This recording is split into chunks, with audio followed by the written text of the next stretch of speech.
പിന്നെ ഞാൻ എന്തു ചെയ്യണം? ശിവപുത്രൻ മൂലം ഞാൻ വധിക്കപ്പെടും. ഞാൻ എവിടെ പോകും? ഇതിലും നല്ലതാകും ഞാൻ ബ്രഹ്മദേവന്റെ ഉപദേശം മാനിക്കാതെ സ്വർഗലോകത്തെ വീണ്ടും ആക്രമിക്കുന്നത്. നാരായണ നാരായണ. ദൈത്യരാജ, അങ്ങ് അങ്ങയുടെ തന്നെ ശത്രുവാകുമെന്ന് ശപഥമെടുത്തിട്ടുണ്ടോ? ഞാൻ വീണ്ടും വീണ്ടും തടഞ്ഞിട്ട് കൂടി അങ്ങ് മൃത്യുവിനോട് അടുക്കാൻ ശ്രമിക്കുകയാണ്. നടത്ത സ്വർഗത്തിൽ ആക്രമണം, പരിണാമം കാണാം. വിനാശകാലേ വിപരീത ബുദ്ധി.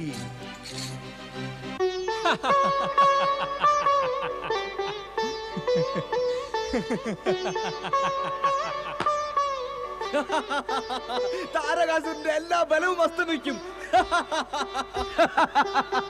താരകാസുരന്റെ അന്തിമ സമയം ഇത് അടുത്തു കഴിഞ്ഞു. അതെ, നന്ദി കുമാരൻ കാർത്തികേയനെയും കൊണ്ട് കൈലാസത്തിൽ തിരിച്ചെത്തി. മാതാവ് പാർവതി കുമാരൻ കാർത്തികേയന് സ്കന്ദമാതാവിന്റെ രൂപവും കാണിച്ചു കൊടുത്തു. അപ്പോൾ താരകാസുരന്റെ വധം സുനിശ്ചിതമായി. നമ്മുടെ പ്രശ്നങ്ങൾക്കും ഒരു അന്ത്യമായി എന്നു തന്നെ കരുതാം.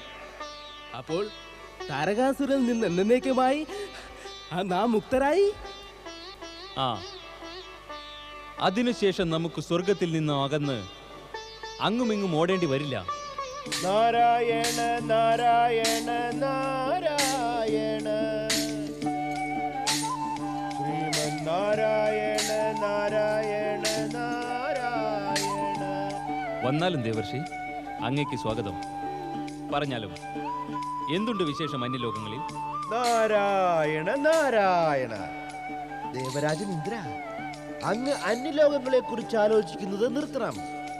കേവലം അങ്ങയുടെ ഇന്ദ്രാസനത്തെയും സ്വർഗലോകത്തെയും കുറിച്ച് ആലോചിക്കുന്നതാണ് ഉചിതം. ഇന്ദ്രാസനം, സ്വർഗലോകം?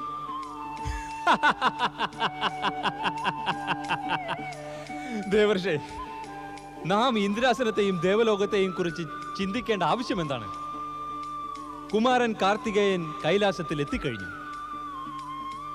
താരകാസുരന്റെ ഇനിയും അവശേഷിക്കുന്ന ആയുസ്സും ഉടനെ തന്നെ സമാപ്തമാകും. അതിനുശേഷം നമുക്ക് വിഷമിക്കേണ്ട ആവശ്യം എന്താണ്? നാരായണ നാരായണ.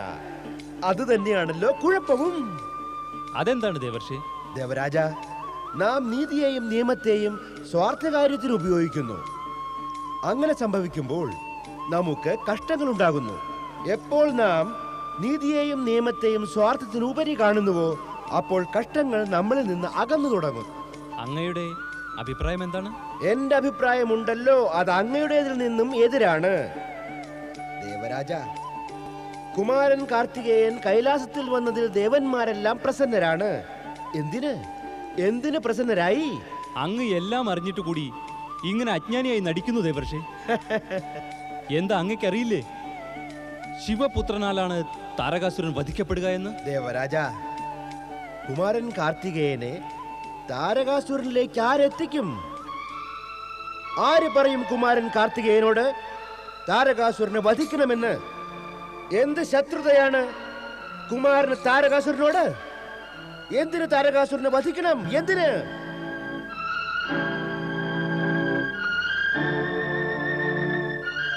അപ്പോൾ അങ്ങ് പറഞ്ഞാലും നാം എന്തു ചെയ്യണം? നാരായണ നാരായണ.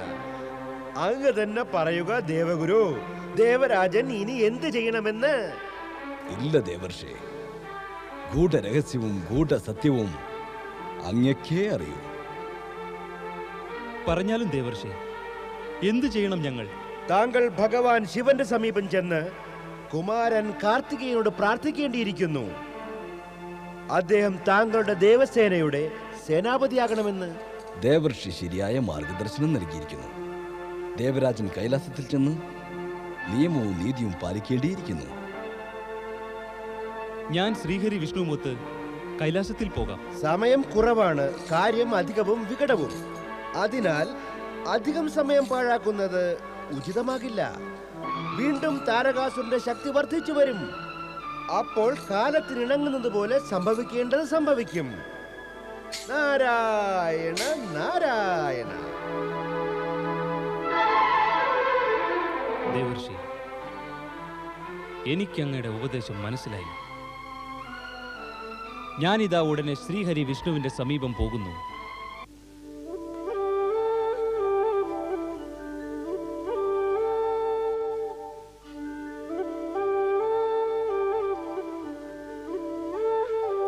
ഒരുപക്ഷെ പ്രഭു യോഗനിദ്രയിലായിരിക്കും. ജഗത്പാലകൻ ഭഗവാൻ ശ്രീഹരി വിഷ്ണു ജയിക്കട്ടെ. വിഷ്ണുപ്രിയ മഹാദേവി ലക്ഷ്മി ദേവി ജയിക്കട്ടെ.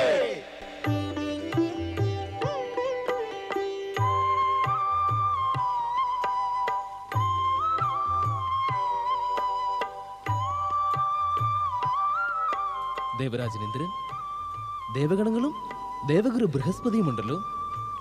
എന്തെങ്കിലും പ്രത്യേക ഉദ്ദേശത്തിൽ വന്നതായിരിക്കും.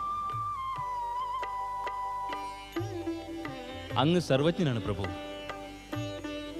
താരകാസുരൻ മര്യാദയുടെ സീമകൾ പണ്ടേ ലംഘിച്ചു കഴിഞ്ഞു. അവനിപ്പോൾ ദണ്ഡനയുടെ സീമകളും ലംഘിച്ചു വരുന്നു. ഭഗവാൻ ശിവന്റെ സ്ഥാനം കൈലാസത്തെ പോലും ആക്രമിക്കാൻ അവൻ തയ്യാറെടുത്തു വരികയാണ്. അവനിപ്പോൾ ബ്രഹ്മദേവന്റെ ഉപദേശത്തെ അവഗണിച്ച് സ്വർഗലോകത്തെ വീണ്ടും ആക്രമിക്കാൻ തയ്യാറെടുക്കുകയാണ്. അവൻ ത്രിലോക വിജയിയാകാൻ ശ്രമിക്കുന്നു പ്രഭു. അതിന് പരിഹാരം കണ്ടെത്തണം. എല്ലാവരും വിഷമിക്കാതിരിക്കണം. താരകാസുരന്റെ അന്ത്യം അടുത്തു വരുന്നു. നിങ്ങളെല്ലാം അറിഞ്ഞിരിക്കും, ശിവപുത്രൻ കാർത്തികേയൻ കൈലാസത്തിൽ എത്തിക്കഴിഞ്ഞു. അതെ ഭഗവാൻ, കുമാരൻ കാർത്തികേയൻ കൈലാസത്തിൽ എത്തിയിരിക്കുന്നു. പക്ഷേ കുമാരനെ താരകാസുരന്റെ സമീപം എത്തിക്കുന്നത് എങ്ങനെ? അതിനായി കുമാരൻ കാർത്തികേയനെ ദേവസൈന്യത്തിന്റെ സേനാപതിയാക്കണം. എന്നുവെച്ചാൽ അദ്ദേഹം അതിന് തയ്യാറാകുമോ? അതിനു മുമ്പ് ശിവപാർവതിമാരുടെ അനുമതി സമ്പാദിക്കണം. എല്ലാവരും കൈലാസത്തിൽ പോയി ശിവപാർവതിമാരോട് പ്രാർത്ഥിക്കണം. അവർ നിങ്ങൾക്ക് അനുമതി നൽകും. നിങ്ങൾക്ക് കാർത്തികേയനെ സേനാപതിയായി അവരോധിക്കാനാകും. പരമേശ്വരനും ദേവി പാർവതിയും ഞങ്ങളുടെ പ്രാർത്ഥന സ്വീകരിക്കുമോ? ഞങ്ങൾക്ക് അനുമതി നൽകുമോ? നൽകാതിരിക്കാൻ കാരണമൊന്നുമില്ലല്ലോ. കുമാരൻ കാർത്തികേയൻ വെറും ബാലനല്ലേ ഭഗവാൻ? മാതാപിതാക്കളുടെ പുത്രസ്നേഹം ഒരു തടസ്സമായി മാറിക്കൂടുന്നുണ്ടോ? തീർച്ചയായും ആകാം. എന്നാൽ അതിനുമപ്പുറം മഹേശ്വരൻ ആ സത്യവും അറിവുള്ളതാകും. ഭാവിയിൽ എന്താണ് സംഭവിക്കുക എന്ന്. പ്രഭു, ഞങ്ങൾ വിനയപൂർവ്വം പ്രാർത്ഥിക്കുകയാണ്. ദേവഗണങ്ങളുടെ നന്മ ഉദ്ദേശിച്ച് അങ്ങും ഞങ്ങളോടൊത്ത് കൈലാസത്തിൽ വരണം. അങ്ങ് കൃപ കാണിക്കണം. നമുക്കെല്ലാം അങ്ങയുടെ നേതൃത്വത്തിൽ കൈലാസത്തിൽ പോകാം. ഫലപ്രാപ്തിക്ക് അതായിരിക്കും നല്ലത്. ദേവഗണങ്ങളുടെ ഇച്ഛയും അതാണ് ശ്രീഹരി. എല്ലാവരുടെയും ഇച്ഛ അതാണെങ്കിൽ ഞാൻ സഹർഷം കൈലാസത്തിൽ വരാൻ തയ്യാറാണ്. വർഷങ്ങൾക്ക് ശേഷം ശിവനും പാർവതിയും പുത്രനെ കാണുകയാണ്. അവർ പുത്രലാളനയിൽ നിമഗ്നരായിരിക്കും. ആ സമയത്ത് അവരുടെ പുത്രനെ സേനാപതിയായി വാഴിക്കാനും യുദ്ധത്തിനയക്കാനും അങ്ങനെ താരകാസുരനെ വധിക്കാനും പറയുക ഇപ്പോൾ ഉചിതമായിരിക്കുകയില്ല. എങ്കിലും സന്ദർഭത്തിന്റെ ഗൗരവം കണക്കിലെടുത്താൽ അതാവശ്യവുമാണ്. പോകാം, കൈലാസത്തിൽ പോകാം. ഹര ഹര മഹാദേവ, ഹര ഹര മഹാദേവ.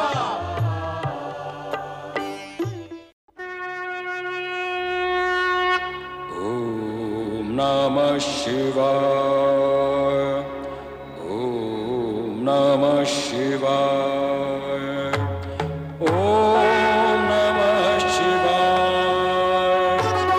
ഓം നമഃ ശിവായ. ഓം നമഃ ശിവായ. ഓം നമഃ ശിവായ. ഓം നമഃ ശിവായ. ഓം നമഃ ശിവായ. ഓം നമഃ ശിവായ.